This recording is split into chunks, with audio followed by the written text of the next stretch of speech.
It's time to join both ends of the binding.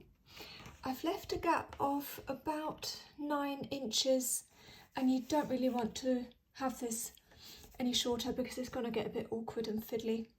So I've already trimmed this side to sort of just a little over from the middle of the gap, and don't forget to back stitch, you know, at the start and the end. And take a piece of what you've trimmed off, just lay this a little bit over so you can see the overlap. And what you want to do is take your measuring piece and align it with the end of that end.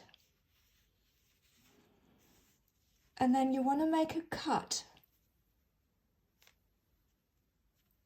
where the overlap ends. So just trim this off. So there's your overlap. I am going to open this out and fold this corner towards me and align it with the edge here, and then start finger pressing this line, and that will be our seam line later. So you want right sides touching, so take this corner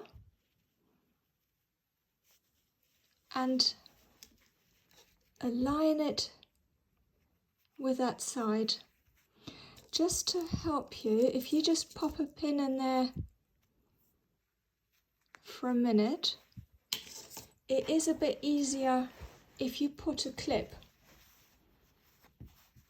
just to hold these bits together, because otherwise they keep pulling in all sorts of directions, and that will make it easier to get these aligned properly. Okay, so this is where we put the pin, and I'm going to put some pins on the sewing line that I've just finger pressed,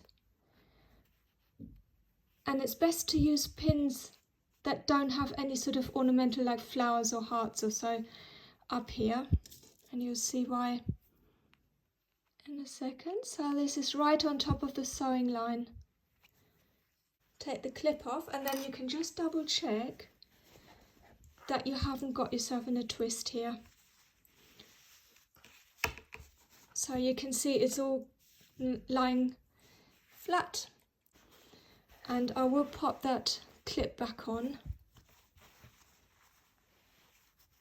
It's just making it a lot easier. So I'm just going to move the pins back off the sewing line, and I'm just going to pop them either side. This bit is really fiddly, so just take your time. It is worth it. And then you want to be sewing from that point diagonally to where you're joining the other corner overlap. And just double checking that I'm sort of on course for that corner.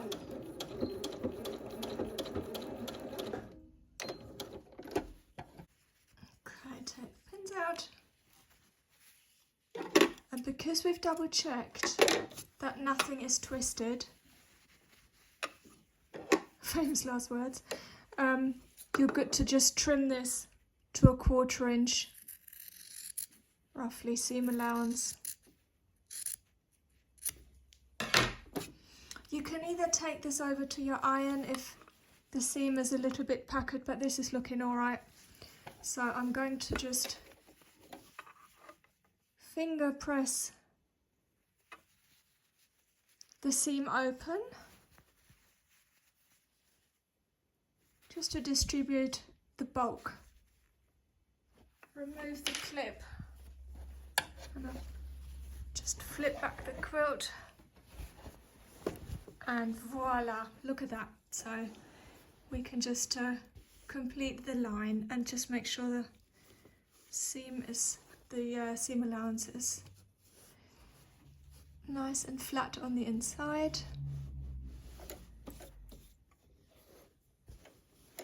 Find where you backstitch, and I usually start a little bit above. Backstitch again